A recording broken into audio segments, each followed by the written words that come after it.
Good morning. This will be a very, very brief introduction to the Enneads of Plotinus. Just enough, I hope, to get a few people out there started on reading some portions of this very large and important book.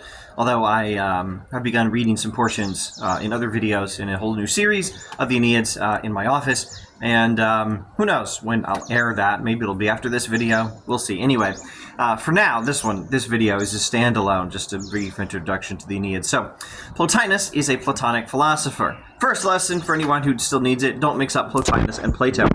Plato's writings often conveyed his ideas through images, like the famous cave analogy in the Republic.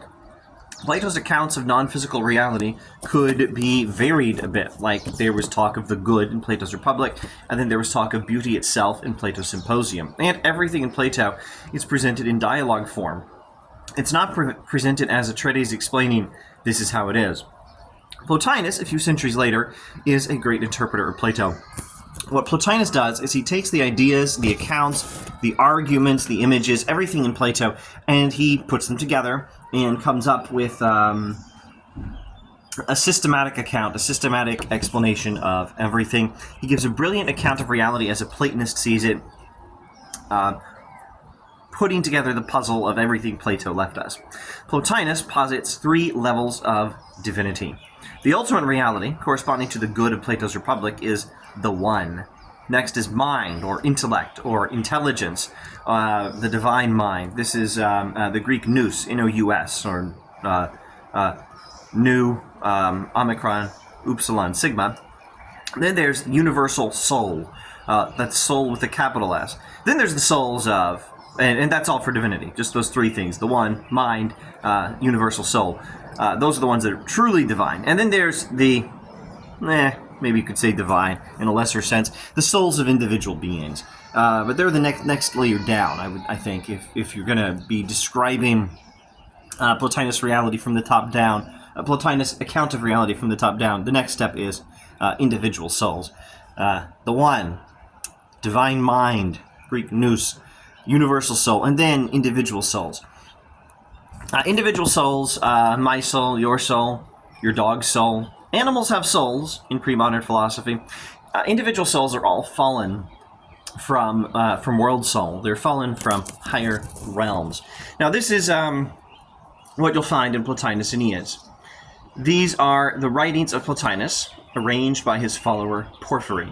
So, there's another name for you, Porphyry. That's another Platonist philosopher, a follower of Plotinus. Now, there are 6 books of the Enneads. Each is called an Ennead, E-N-N-E-A-D, from the Greek word for 9. Oh, here's something that might be useful for a few people. I remember wondering about this myself. I'm wondering, what does this word mean? Is it connected to that poem I've heard about and haven't read, the Ennead?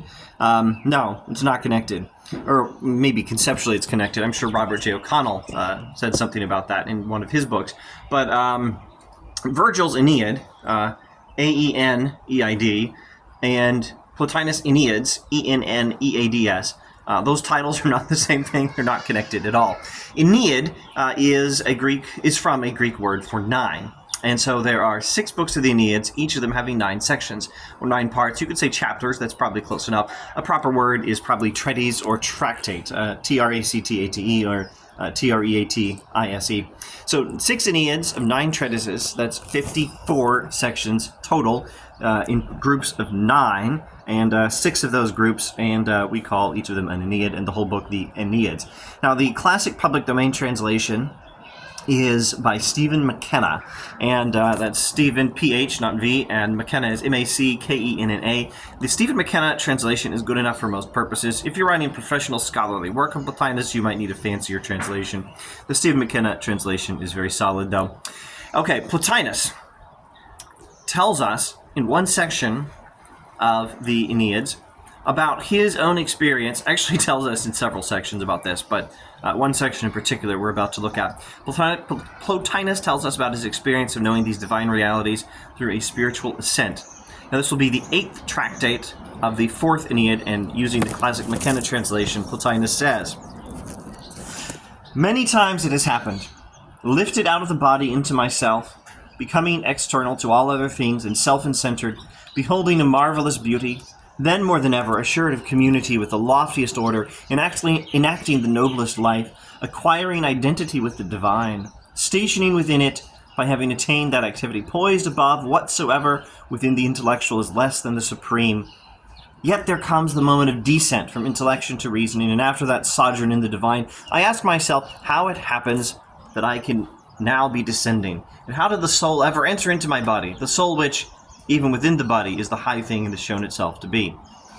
Wow, there's a lot to talk about there. Okay, the soul, your soul, my soul, is a high thing, even though it's connected to this lowly body in this lower world here.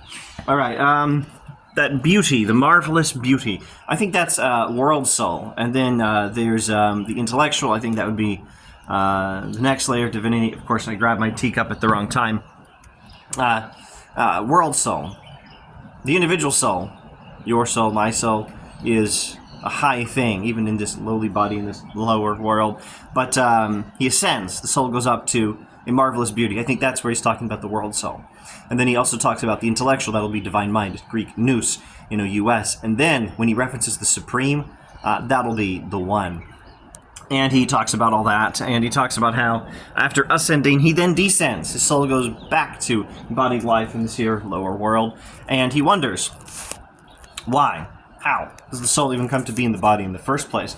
So Plotinus ascends up through these three divinities, or three levels of divinity, to a vision of the highest reality, the one. Then his soul goes back to normal life, back to the body, and he wonders how his soul got to be embodied in the first place. And then he's going to spend a number of pages investigating that. Now, there are other passages, as I said, in Plotinus on the ascent up to the divine.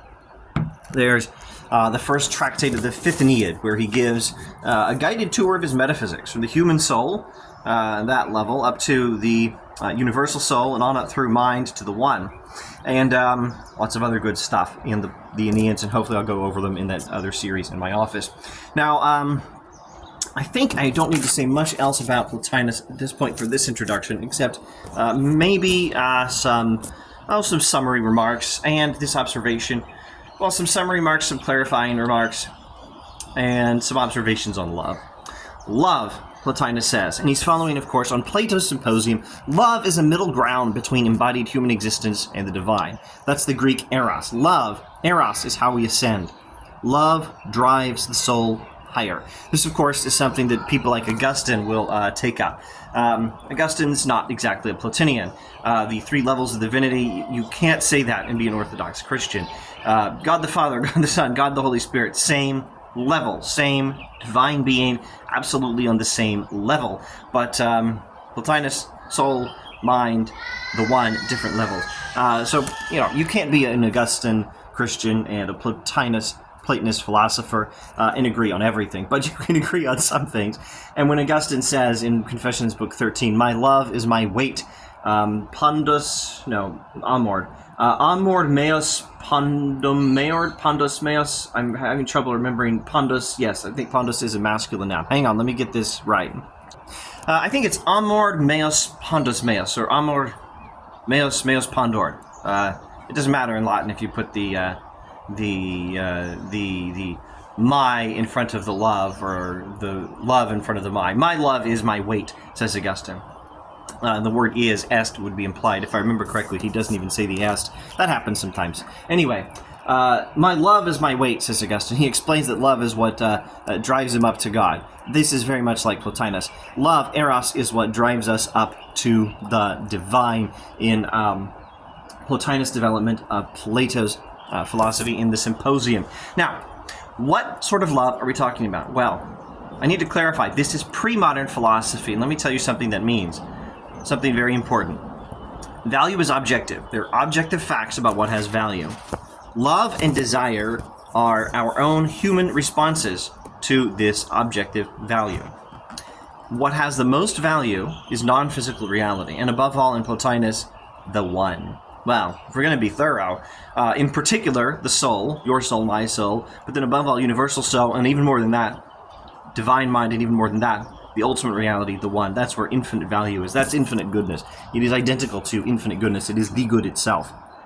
Love, eros, is our response to this. It's our understanding or our perceiving this. In some small and imperfect way, of course. It's our understanding and perceiving in a small and imperfect way that there is some real goodness here. And it's also our will to enjoy it. And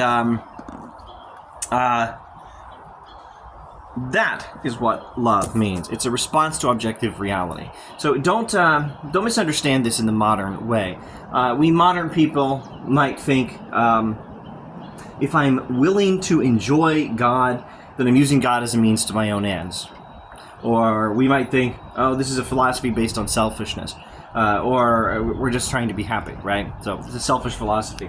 Or we might think it's all subjective because it's all based on my personal desires. Well, it's not subjective. It's a response to objective reality. It's not selfish. What it is by definition a reorientation of the self to objective reality beyond the self. It is a recognition of the value of something besides you. That's what it is. And a pursuit of happiness by